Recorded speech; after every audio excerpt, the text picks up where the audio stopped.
नमस्कार दोस्तों, चौथा रास्ता न्यूज़ चैनल में आपका स्वागत है। प्रस्तुत है किन्नर अधूरी पहचान पूर्ण आत्मा, किन्नरों की रहस्यमय दुनिया का सच। लंबी ऑडियो स्टोरी, लेखक अर्जुन राठौर। 5वां एपिसोड, घर वापसी। गुरु माँ की बातों ने दर्पणी के दिल में एक तूफान खड़ा कर दिया था। वर्षों पहले वह उस शहर को छोड़ आई थी जहाँ उसके अपने नाम और अस्तित्व से नकारा गया था। अब उसे वहीं वापस जाना था, लेकिन इस बार दर्पण नहीं, दर्पणी बनकर।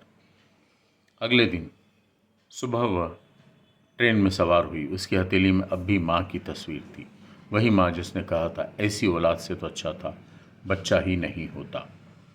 ट्रेन की खिड़की से बाहर देखते हुए दर्पणी सोच रही थी, क्या वक्त जख्म भर देता है या जख्मों के साथ ही जीना सीखना पड़ता है। जब वह स्टेशन पर उतरी तो सब कुछ वैसा ही था। वही पान की दुकान, वही मंदिर का घंटा और वही निगाहें जो अब कुछ और तरीके से उसे देख रही थी। अब वह अपने पुराने मोहल्ले में खड़ी थी। घर का दरवाज़ा लकड़ी का था, जैसे बचपन में था, लेकिन अब उस दरवाजे के इस पार और उस पार सब कुछ बदल चुका था। उसने दस्तक दी, माँ ने दरवाज़ा खोला और पल भर को जैसे समय रुक गया। सामने खड़ी थी एक सुंदर सजी हुई स्त्री, लेकिन आंखों में वो पहचान थी जो किसी भी माँ को धोखा नहीं दे सकती। माँ कांपती आंखों से बोली, आवाज़ में बोली, दर्पण। नहीं माँ, अर्जुनी ने मुस्कुराकर दर्पणी ने मुस्कुराकर कहा। अब दर्पण नहीं, दर्पणी। माँ की आंखों में आंसू थे, लेकिन यह तय करना मुश्किल था कि वे शर्म के थे, पछतावे के या ममता के। पीछे से पिताजी भी आ गए। उनकी आंखें कठोर थी। तू यहाँ क्यों आई है? क्योंकि अब मैं छुपना नहीं चाहती। पिताजी ने कहा, हमें तेरी कोई ज़रूरत नहीं, समाज में हमारी बहुत बदनामी हो चुकी है। दर्पणी ने गहरी सांस ली। मैं बदनामी नहीं, आशीर्वाद देने आई हूँ। माँ, तेरी तबीयत ठीक नहीं रहती ना? क्या डॉक्टर भी ठीक नहीं कर पा रहे? माँ चौंक गई। तुझे कैसे पता? गुरु माँ कहती है, जब आत्मा जागे तो अपने जनक की पीड़ा भी महसूस होती है। माँ का दिल कांप उठा। दर्पणी ने आंगन में दीपक जलाया, हाथ में सिंदूर लिया और मंत्र पढ़कर माँ के सिर पर तिलक लगाया। माँ की आंखों में आंसू बह निकले। तू तू तू अब देवी बन गई है। नहीं माँ, मैं वही हूँ, अब मुझे खुद से प्यार हो गया। पिताजी दूर खड़े थे चुपचाप। माँ उनके पास गई और बोली, तुमने जो बेटे को ठुकराया था, देखो वो आज सबकी दुआ देने वाला बन गया है। पिता की आंखें झुक गई। दर्पणी उनके पास गई और बोली, मैं माफ़ कर चुकी हूँ बाबा, अब आप खुद को माफ़ करिए। उसी रात उस रात दर्पणी घर पर ही रुकी। माँ ने उसे वही पुराना तकिया दिया जिस पर दर्पण बचपन में सोया करता था। उसने अपनी डायरी में लिखा, जिस मिट्टी ने मुझे ठुकराया था, आज उसी में अपना नाम लिखाई हूँ। दर्पणी, अब मैं वापस जा रही हूँ, लेकिन इस बार अधूरी नहीं, पूर्ण। जब वह वापस किन्नर समाज में पहुंची तो सबने फूलों से उसका स्वागत किया। गुरु माँ ने कहा, अब तू सच्ची शिष्या है, अब तेरी आत्मा तैयार है कोटि योग के लिए। दर्पणी मुस्कुराई। अब उसे किसी की मंजूरी की जरूरत नहीं थी, क्योंकि अब वो खुद को स्वीकार कर चुकी थी। एपिसोड नंबर 6, कोटि योग, आत्मा का विवाह। दर्पणी की सबसे बड़ी आध्यात्मिक परीक्षा और आत्मा का शिव शक्ति से जुड़ाव। तो अब सुनते हैं किन्नरों की रहस्यमय दुनिया का सच, एपिसोड नंबर 6, कोटि योग, आत्मा का विवाह। गुरु माँ की आंखों में गर्व था। दर्पणी की यात्रा अब उस मुकाम पर आ पहुंची थी जिसे कोटि योग कहा जाता था। एक ऐसी पवित्र साधना जहाँ किन्नर अपनी आत्मा का विवाह स्वयं अर्धनारीश्वर से करते हैं। यह विवाह किसी देह के लिए नहीं, आत्मा के जागरण के लिए होता है, और किन्नर समाज में इसे वही पा सकता है जो त्याग, प्रेम और क्षमा से अपने जीवन को पवित्र कर चुका हो। तैयारी 7 दिन पहले शुरू हुई। गुरु माँ ने उसे एक अलग कक्ष में रहने के लिए भेजा। वहाँ न कोई शीशा न था, न कोई ध्वनि, सिर्फ एक छोटा सा दीपक और एक शिवलिंग। इन 7 दिनों में तू खुद को देखेगी, भीतर से, तेरा सौंदर्य बाहर नहीं, तेरी आत्मा में झलके, गुरु माँ ने कहा।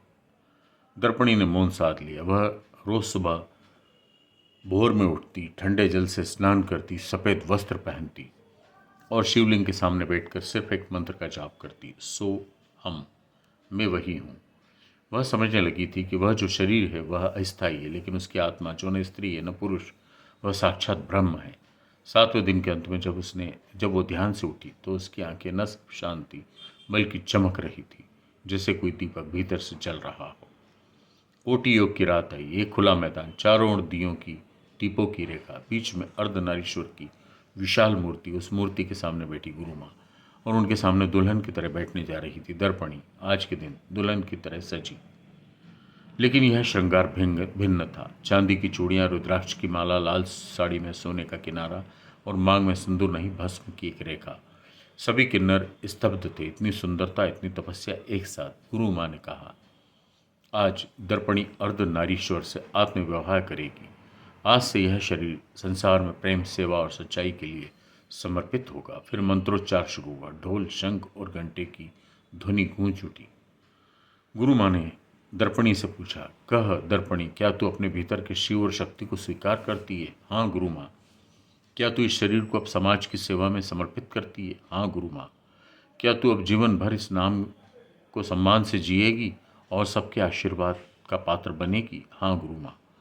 फिर दर्पणी ने खुद अपनी मांग में भस्म लगाई और अर्धनारीश्वर की मूर्ति के चरणों में प्रणाम किया और तभी हल्की सी आकाश से वर्षा होने लगी। सभी किन्नर एक साथ बोल उठे, जय अर्धनारीश्वर, जय दर्पणी। गुरु माँ की आंखों में आंसू थे। आज एक शादी का नहीं, एक देवी जन्मी है, उन्होंने कहा। कोटि योग के बाद दर्पणी अब किन्नर समाज की नहीं रही। अब लोग दूर दूर उसे बुलाने लगे। कोई संतान की कामना करता, कोई विवाह का आशीर्वाद, कोई जीवन में शांति। उसका नाम अब गुरु दर्पणी हो गया। लेकिन दर्पणी जानती थी यह सब शुरुआत है। सच्चा सफर अब शुरू हुआ है, भीतर की शांति को संसार में बांटने का। एपिसोड 7 की ओर बढ़ते हैं। ईर्ष्या और परीक्षा।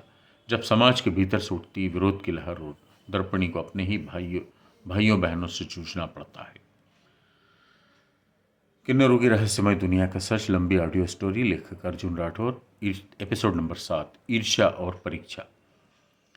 कोटि योग के बाद दर्पणी का जीवन बदल गया था। वह केवल किन्नर नहीं बल्कि गुरु दर्पणी के नाम से पहचानी जाने लगी थी। उसका आशीर्वाद मांगा जाने लगा, उसकी उपस्थिति को शुभ माना जाने लगा। परंतु हर प्रकाश के साथ एक परछाई भी होती है। समाज के भीतर रंबा दीदी की आंखों में पहले जैसी गर्मजोशी नहीं थी। वह मुस्कुराती थी, पर मुस्कुराहट में अब वह मिठास नहीं रही। एक दिन रंबा दीदी ने बाकी वरिष्ठ किन्नरों से कहा, गुरु माँ ने दर्पणी को बहुत जल्दी आगे बढ़ा दिया। हमने तो बरसों से सेवा की है। क्या बस एक ध्यान और योग से कोई गुरु बन जाता? शुरुआत में यह फुसफुसाहट थी, लेकिन धीरे धीरे यह विरोध बन गया। कुछ किन्नर जो पहले दर्पणी के साथ गाते हंसते थे, सब उससे कटने लगे। कार्यक्रम में उसे बुलाना कम हो गया और कुछ एक ने उसके बारे में अफवाह फैलाना शुरू कर दी। वह नकली है, सिर्फ दिखावे की देवी। एक दिन गुरु माँ ने दर्पणी को अपने साथ पास बुलाया और उनकी आंखों में चिंता थी। बच्ची, जब आत्मा ऊंचाई पर पहुंचती है तो ईगो के सर्प उसे डसना चाहते हैं, कभी बाहर से कभी भीतर से। यह तेरी असली परीक्षा है। क्या मैं कुछ गलत कर रही हूँ गुरु माँ? दर्पणी ने पूछा। नहीं, उन्होंने जवाब दिया, लेकिन तू सबको खुश नहीं कर सकती। कुछ लोग प्रकाश से डरते हैं क्योंकि वो उनकी परछाइयों को उजागर करता है। कुछ हफ्तों बाद एक बड़ी शादी का बुलावा है। यह एक प्रतिष्ठित व्यापारी की बेटी की शादी थी। आमतौर पर ऐसी जगहों पर सिर्फ रंबा दीदी जाया करती थी, लेकिन इस बार बुलावा सीधी दर्पणी के नाम पर था। यह बात रंभा दीदी को चुभ गई। उन्होंने खुले मंच पर गुरु माँ से कहा, अगर सारी रस्में दर्पणी ही करेगी तो हम सब क्या करेंगे? क्या सालों की साधना का कोई मोल नहीं है? गुरु माँ ने शांत स्वर में उत्तर दिया, साधना का मोल दूसरों को गिराकर नहीं, खुद को ऊंचा उठाकर होता है। वातावरण तन गया। दर्पणी ने आगे बढ़कर रंभा दीदी के चरण छुए और कहा, दीदी, मैं आपकी जगह कभी नहीं ले सकती।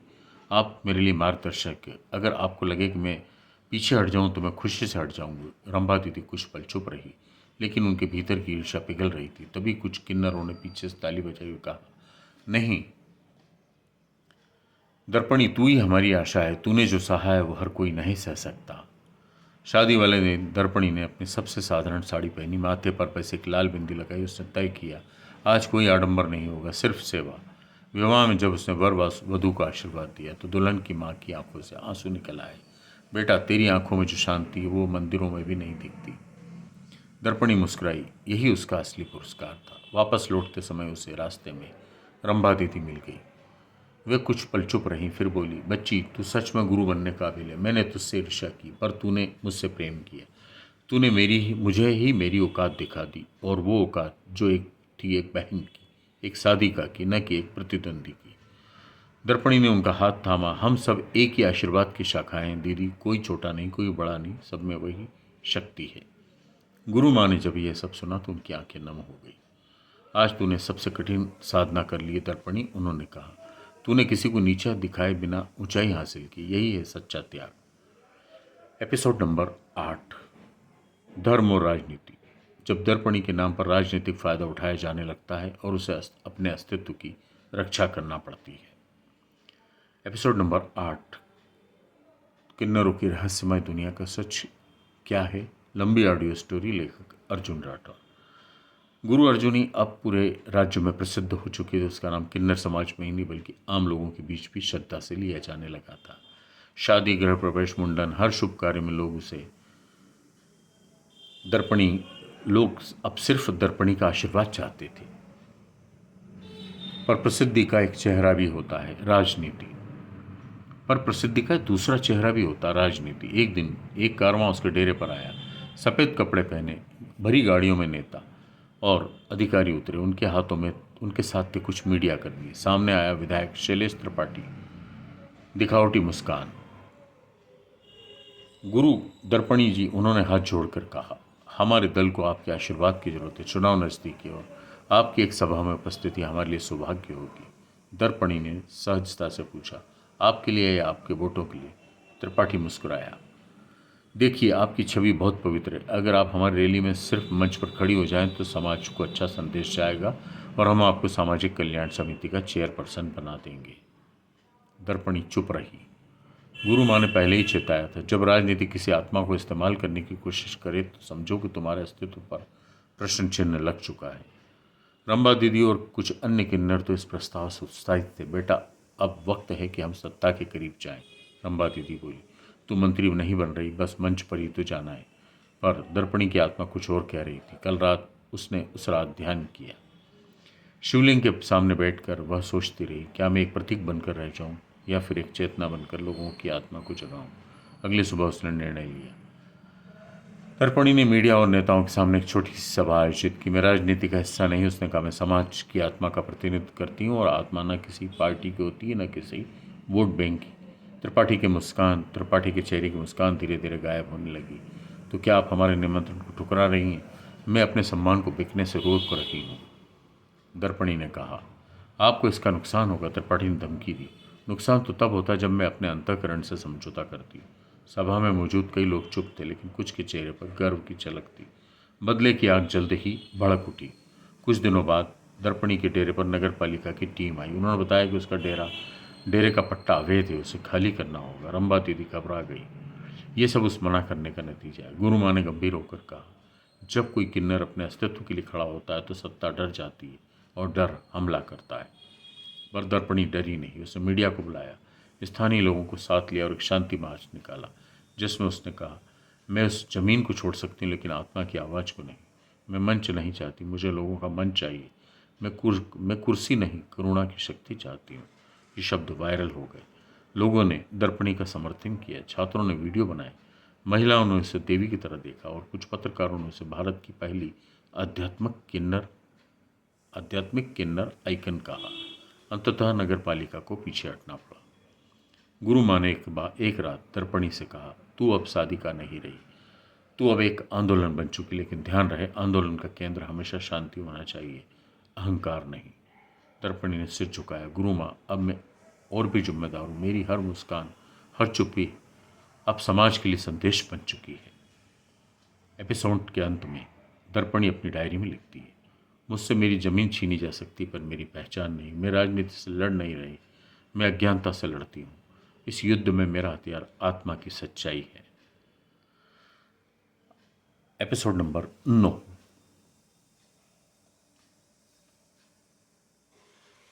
आखिरी शिष्य। जब एक युवा ट्रांसजेंडर जीवन से हार कर दर्पणी से मदद मांगता है, दर्पणी उसे एक नया जीवन देती है। 9वां एपिसोड, अधूरी पहचान, पूर्ण आत्मा, किन्नरों की रहस्यमय दुनिया का सच। लंबी ऑडियो स्टोरी, लेखक अर्जुन राठौर। एपिसोड नंबर 9, आखिरी शिष्य। बारिश की रात थी। दर्पणी अपने डेरे में शांत बैठी थी जब दरवाजे पर जोर की दस्तक हुई। रंबा दीदी ने दरवाजा खोला तो सामने एक लड़का था, यशद लड़की, भीगा हुआ, कांपता हुआ, आंखों में भय, होठों पर एक सिर्फ शब्द, मुझे बचा लीजिए। उसका नाम ईशान, लेकिन वो खुद को ईशा कहना चाहता था। 16 साल का था, गांव से भाग कर आया था। पिता ने उसके लंबे बाल काट दिए थे, भाई ने उसे पीट पीट कर हड्डी तोड़ दी थी। माँ ने कहा था, तू हमारी औलाद नहीं। उसने जीवन से हार मान ली थी। अब वह दर्पणी के पास था, एक अंतिम उम्मीद। दर्पणी ने उसे भीतर बुलाया। ईशा की आंखों में विश्वास की एक बुझी सी लो थी। क्या मैं भी तुम्हारी तरह बन सकता हूँ? उसने कहा। दर्पणी मुस्कुराई। तू तो पहले ही बन चुका है, बस खुद को पहचानना बाकी है। ईशा अब डेरे में रहने लगा। शुरुआत में बहुत डरपोक था। अकेले नहीं बैठता, किसी से नजरें नहीं मिलाता, अपने शरीर से नफरत करता था। एक दिन उसने दर्पणी से पूछा, गुरु माँ, क्या ईश्वर ने मुझसे मजाक किया है? मुझे ऐसा क्यों बनाया? दर्पणी ने उसका सिर अपनी गोद में रखा और कहा, ईश्वर ने तुझे इसलिए चुना क्योंकि तू सामान्य नहीं, विशेष है। जैसे शिव आधे हैं, शक्ति है, आधे शिव, वैसे ही तू भी है। दो दुनियाओं का संगम है, और संगम को लोग पहले नहीं समझते, पहले डरते हैं, फिर मानते हैं। एक दिन दर्पणी ने उसे आईना पकड़ाया। देख अपने आप को, क्या तू अब भी डरता है? ईशा आईने में खुद को देखता रहा। आंसू उसके गालों पर बह निकले, पर अब डर के नहीं, पहचान के थे। मैं ईशा हूँ, उसने पहली बार जोर से कहा, और मैं इस रूप से अब शर्म नहीं करूँगा। दर्पणी ने उसे गाना सिखाया, नृत्य सिखाया, पूजा करना सिखाया। अब वह पहले जैसा नहीं था। एक दिन गांव से आए कुछ लोग डेरा छोड़ने के लिए दर्पणी पर दबाव डालने आए, तो ईशा ने उनके सामने खड़े होकर कहा, आप लोगों ने मुझे घर से निकाला था, लेकिन इस माँ ने मुझे जीवन दिया है। अब मैं डर कर नहीं जीऊँगा, मैं बनूंगा इस समाज की रोशनी। लोग चुप हो गए। रंबा दीदी ने दर्पणी से कहा, बहुत सालों में पहली बार किसी ने इतनी तेजी से खुद को बदला। तू उससे शिष्य नहीं, अपना वारिस बना। गुरु माँ ने भी कहा, जिस आत्मा में इतना दर्द हो, जब वो जागेगी तो पूरे समाज को जगा सकती है। उसी रात दर्पणी ने ईशा को शिवलिंग के सामने बिठाया। आज से तू से मेरा शिष्य नहीं, उसने कहा, तू मेरी आत्मा का विस्तार है। तू जहाँ जाएगा मैं तेरे साथ रहूंगी, और तेरे जरिए नई पीढ़ी को राह मिलेगी। ईशा ने चरणों में गिरकर प्रणाम किया। गुरु माँ, आपने मुझे दोबारा पैदा किया है। अब मैं किसी गाली से नहीं डरता, किसी घाव से नहीं डरता। अब मैं बस सच के साथ जीना चाहता हूँ। एपिसोड के अंत में दर्पणी अपनी डायरी में लिखती, एक दिन मैं नहीं रहूंगी, और जब कोई ईशा जैसे बच्चे हताश होकर किसी से मिलने आएंगे, तो उन्हें गले लगाकर कोई तो कहेगा, तू विशेष है, तब समझना मैं जिंदा हूँ। आत्मा अमर होती है। एपिसोड नंबर 10, पूर्णता। श्रृंखला का अंतिम एपिसोड, जिसमें दर्पणी अपने जीवन के अंतिम निर्णय के साथ समाज को एक नई दिशा देती है। किन्नर, अधूरी पहचान, पूर्ण आत्मा। किन्नरों की रहस्यमय दुनिया का सच। लंबी ऑडियो स्टोरी, लेखक अर्जुन राठौर। सालों बीत गए। गुरु दर्पणी अब एक संस्था चला रही थी, संपूर्ण, जो ट्रांसजेंडर बच्चों को आश्रय, शिक्षा और आत्मविश्वास देती थी। कभी जिसे समाज ने हिंजड़ा कहकर हाशिए पर धकेल दिया था, आज वही समाज दर्पणी के चरणों में बैठकर उसका आशीर्वाद चाहता था। लेकिन अब दर्पणी के शरीर में वो ताकत नहीं रही। आयु और सेवा की तपस्या ने उसके शरीर को थका दिया था, पर अब उसकी आंखों में अब भी वही ज्योति चमक रही थी। एक शाम गुरु माँ की पुरानी चौकी पर बैठकर दर्पणी ने रंभा दीदी और ईशा को बुलाया। उसने कहा, अब समय है मैं मौन धारण करूं, मेरी भूमिका पूर्ण हो चुकी। ईशा घबरा गया। गुरु माँ, आप हमें छोड़कर क्यों जा रही है? दर्पणी मुस्कुराई, मैं कहीं नहीं जा रही, बस बोलना छोड़ रही हूँ। अब मेरी जगह तुम्हें बोलना है। ईशा, मैं तुम्हारे भीतर जिंदा रहूंगी। रंभा दीदी की आंखें भर आई। तू ही थी जिसने हमें हमारी खोई हुई पहचान लौटाई। तू ही है जिसने साबित किया कि किन्नर होना कोई अभिशाप नहीं, एक आशीर्वाद है। कुछ दिनों बाद दर्पणी ने अपने अंतिम सार्वजनिक भाषण की घोषणा की, पूर्णता के नाम से। हजारों लोग जुटे, महिलाएं, पुरुष, ट्रांसजेंडर, बच्चे, पत्रकार, संत, कलाकार। मंच पर चढ़ते समय उनकी चाल ढीली थी, पर आंखों में वही निडरता थी। उसने कहा, मुझसे पूछा गया, अब आपको और क्या चाहिए? मेरा जवाब है, कुछ नहीं। मैंने पहचान पाई, मैंने अपमान सहा और सम्मान अर्जित किया। मैंने अकेलापन जिया और फिर एक पूरा समुदाय खड़ा किया। समाज ने मुझे हिंजड़ा कहा, फिर किन्नर, फिर गुरु, पर मैं नहीं जानती, मैं आत्मा हूँ, और आत्मा आत्मा ही होती है। मेरी यात्रा का उद्देश्य खुद को नहीं, तुम्हें बदलना था, और जब तुमने मुझे स्वीकारा तो मैं पूर्ण हूँ। भीड़ में सन्नाटा था। फिर ये सारी तालियां एक साथ फूट पड़ी। उस रात दर्पणी ने सबको बुलाया। मेरी अंतिम इच्छा, उसने कहा, कि मेरी चिता की अग्नि कोई और नहीं ईशा लगाए, ताकि मेरी चेतना उसमें समा सके। कुछ ही दिनों बाद एक सुबह दर्पणी ध्यान में बैठी बैठी मौन हो गई। शरीर शांत था, चेहरा मुस्कुराता हुआ। रंबा दीदी ने कहा, वो चली नहीं गई, वो समाधि में गई है। गुरु ने ईशा ने गुरु माँ की इच्छा पूरी की, उसे अग्नि दी, उसी स्थान पर जहाँ छोटा सा शिवालय बनवाया, जहाँ बैठकर रोज किन्नर समुदाय प्रार्थना करता है। उस शिवालय के ऊपर एक पट्टिका लगी होती है। यहाँ पर सिर्फ आत्मा का वास है। कुछ महीनों बाद ईशा अब गुरु ईशा के नाम से जानी जाती है। वह स्कूलों, कॉलेजों, गाँव में जाती और कहती, मुझे समाज ने ठुकराया, लेकिन मेरी गुरु माँ ने मुझे अपनाया। जब तुम किसी को हिंजड़ा कहकर हंसते हो तो तुम खुद की करुणा को मारते हो। अगर तुम वाकई मर्द हो, औरत हो, इंसान हो, तो देखो कि क्या किसी टूटे हुए को तुम थाम सकते हो। लोग अब चुप नहीं होते, वो उठते हैं और समर्थन देते हैं। श्रृंखला का अंतिम दृश्य। गुरु दर्पणी की एक पुरानी डायरी खुलती है, उसमें आखिरी पंक्ति लिखी होती है, जब मेरी पहचान मिट जाएगी, मेरी चेतना हर ईशा, हर सोना, हर काजल में समा जाएगी, तब समझना मेरी यात्रा पूर्ण हुई। किन्नर शब्द अब गाली नहीं, एक शक्ति है, तब समझना मैं पूर्ण हूँ। तो ये था हमारा 10 एपिसोड का लंबा एक सीरियल, लंबी ऑडियो स्टोरी, किन्नरों की रहस्यमय दुनिया का सच। लेखक अर्जुन राठौर। एपिसोड नंबर 10 समाप्त।